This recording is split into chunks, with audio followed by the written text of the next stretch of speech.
Just talk me through what brought you into contact. It's in the hardest of circumstances. Me and my wife, Jodie, was 27 weeks pregnant, and we booked a private 4D scan to go and see the baby. And then there was just a lot of silence and a lot of moving around on the computers and stuff. And then he asked if Jodie had felt any movements. And then we kind of just knew. So then we went through the whole process. We was told there's no heartbeat. And then we went home. Well, we dropped Tilly to my mum's, then went home, just the two of us, and went to the hospital the next day, and then started the process of pushing labour, I suppose, whatever that process is called. And then, so that must have been a Monday.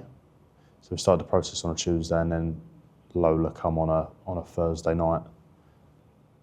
And you're literally just put into a sort of parallel world when this happens. Yeah.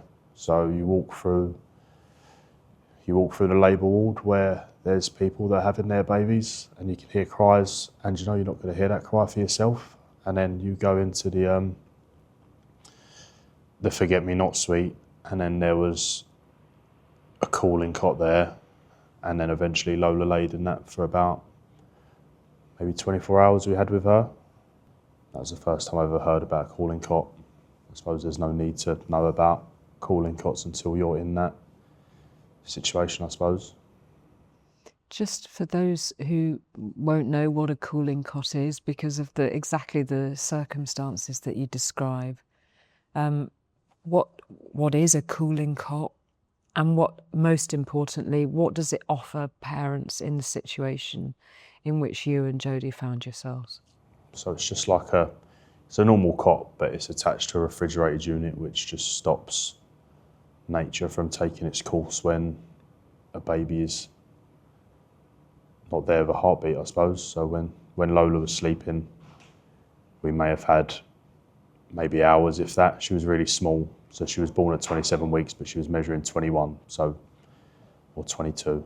But she was obviously very small and wouldn't have had very long just in a normal cot. So the refrigeration gave us the time that we needed with her to do whatever we did.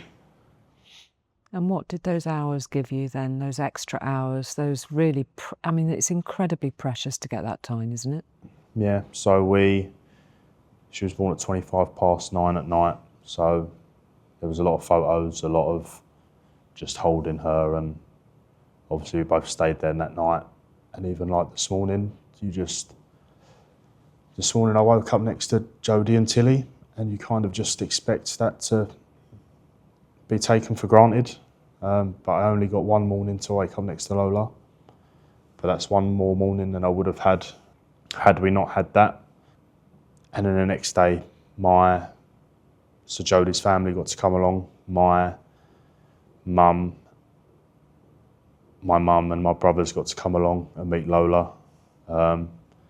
And that must have been quite late in the day, so maybe lunchtime. So by this time, Lola's been there for 15 hours. So it's not just for you and your wife, but the whole family get an opportunity, because it's a whole family's grief as well, isn't it? Yeah. And then, I think we left her about 7 o'clock the next night. And then we read her a story, which we took home with us, so that's still in her bedroom now. And it meant we could get casts of her hands and her feet that have come in that we wouldn't have had a chance to get if we didn't have the cot available to us. So this cot really is almost the sort of very first step in helping the first moments of healing, I suppose. It sort of symbolises that, I suppose. So it gave us a lot of closure, I think. Maybe not all of the closure we needed, but there's not as many what ifs and buts and stuff. We got a chance to have breakfast next to her. We got a chance to hold her on 2 different days. People got to meet her, so she's not just Lola isn't just a story. Like, there's people that can relate. They've met Lola as well. Whereas I know my family wouldn't have wanted to intrude if there was only a couple of hours, but they have met her and they understand and they know what she looked like and they know about her features and stuff, so it's comforting. So ABIGAIL'S was there for you in the moment when you needed the support the most, basically. Even if it's a sort of bit of kit, it matters. Yeah. And there's stories that we tell now that we just wouldn't have been able to tell if that piece of kit wasn't there. It would have been, the story would have been much shorter. So we're thankful for that, and that's why we want to give back. Thank you for sharing your story, Jack. Thank you. It's okay. Thank you.